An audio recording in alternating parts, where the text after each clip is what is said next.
Bueno, Gabriela Cerruti ha escrito El Pibe, ¿no?, que es su último libro, y a mí me hace acordar, Gabriela, de cuando escribiste El Jefe, ¿no?, que era sobre Menem, El Pibe sobre Macri, casi iría sobre los Macri más que Mauricio solamente. Y me acuerdo que lo del Jefe indignó mucho a la gente del Jefe, sí, ¿no? Lo indignó mucho. Vos eras más joven.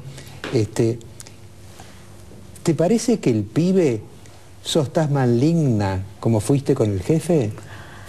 A ver, tan maligna como puede ser un periodista cuando cuenta las historias que conoce y que sabe, digamos. No sé, yo creo que a diferencia del Jefe, que me acuerdo además de cuando lo vine a presentar al programa del doctor Grondona, y tenía un susto tremendo, no solo porque el doctor Grondona era el doctor Grondona, sino porque además estaban Mera Figueroa y Coban del gobierno, y yo era una niña de 25 años que tenía que defender la insinuación el libro. Es que ella era muy chica, ya es madura, y yo soy quizá un poco... demasiado maduro. No, esto es lo que quiere decir. La vida nos ha madurado a todos. Creo que el periodismo es maligno, es maligno. Pues yo también soy maligno. Bueno, pero yo digo... Sí, yo la verdad es que por ahí, porque ya no soy solamente periodista, sino que también tengo una función pública y soy legisladora y estoy en la política, y siento realmente que encontré un lugar donde me queda claro que lo que quiero es contar determinada parte de la historia de este país, intervenir en el debate público con información. No es un libro solamente sobre anécdotas del poder, como de alguna manera uno acumula y cuenta cuando es periodista.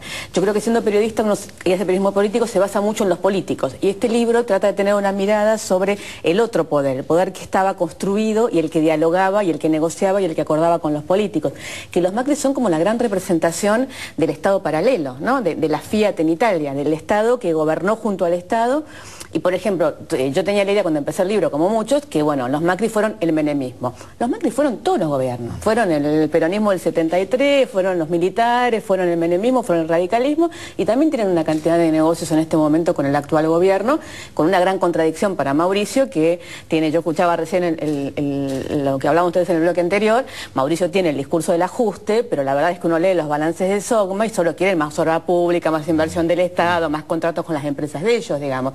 Con lo cual tienen una gran contradicción en cuanto a esto, y creo que esa es la gran pelea en este momento interna de la familia Macri, ¿no? ¿Cuánto te condicionó para escribir el libro tu posición tomada de antemano como legisladora? Digamos, esa duplicidad de la periodista, escritora, y, como bien dijiste, una posición política claramente definida. Te jugaste por la política. Sí, yo nunca fui una periodista tampoco sin posición política, no creo. ¿Nunca fuiste neutra? Nunca fui neutra. Yo soy de los periodistas que creen que los periodistas lo que tienen que hacer es ser honestos y decir cuál es su posición política, digamos, y no hubiera trabajado en cualquier medio. Trabajé en Página 12 y siempre tuve esa línea de periodismo, y de alguna manera creo que la vida y vuelta entre el periodismo y la política es sostener una posición política y un debate de ideas, digamos. Sí fui clara con el jefe de gobierno, porque él me conocía como legisladora, de ahora lo voy a ver porque estoy escribiendo un libro sobre esto, no voy a hablar de su vida personal, voy a hablar de su historia política. ¿Te recibió bien? Me recibió, en realidad me invitó él a conversar, me mandó una carta, una vez escuchó una intervención pública mía y se ve que le dio curiosidad o algo, o asesorado por un jefe de campaña, no sé, pero me mandó una carta diciéndome que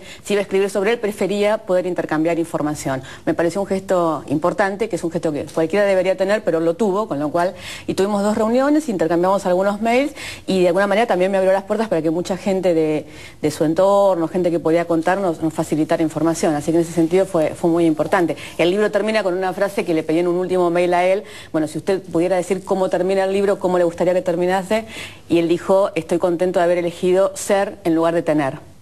Y así termina el libro. Mauricio Macri hubiera querido que este libro termine. Ahora, ahí eso es me parece que lo fascinante del libro, y que para vos habrá sido fascinante, comparar 2 generaciones en realidad, ¿no? Porque Franco Macri pertenece a una generación de empresarios y demás, sí, muy definida, y Mauricio, de alguna manera, es la generación siguiente. ¿Vos viste una especie de contraste generacional, un abismo generacional, una continuidad generacional entre ellos? Yo creo que hay varios contrastes entre ellos, digamos. Uno, que Mauricio no es solamente Macri, sino que es Macri y Blanco Villegas, ¿no? Y tiene como esa doble formación ideológica y esa doble visión de la economía y del país y de la relación con el Estado muy marcada, porque además en su educación influyeron mucho los Blanco Villegas y Sin después desde la empresa y todo. Desarrollistas versus liberales. Sí, sí, es que se puede decir que Franco era desarrollista. Franco es un hombre que creció en base a la empresa creció en base a los contratos con el Estado y los acuerdos con el Estado, digamos. Eso, digo, se puede llamar elegantemente desarrollismo, pero digo,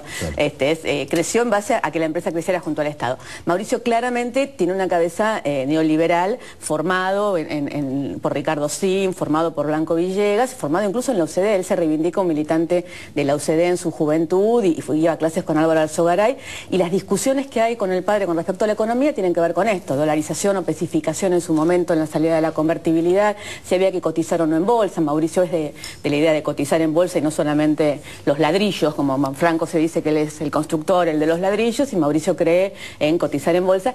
Pero creo que esto de ser el poder o tener el poder es, si querés, lo psicológico más fuerte, que es que yo creo que Mauricio Macri necesita darle decencia a ese poder, darle prestigio, darle luz pública. Ese poder que el padre construyó manejando el Estado desde atrás, él necesita ser el poder, ser efectivamente el que pueda mostrar lo que hace, digamos, ¿no?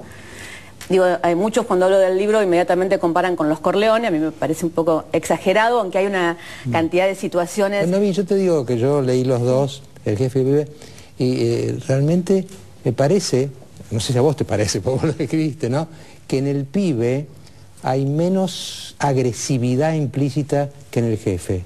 ¿Puede ser?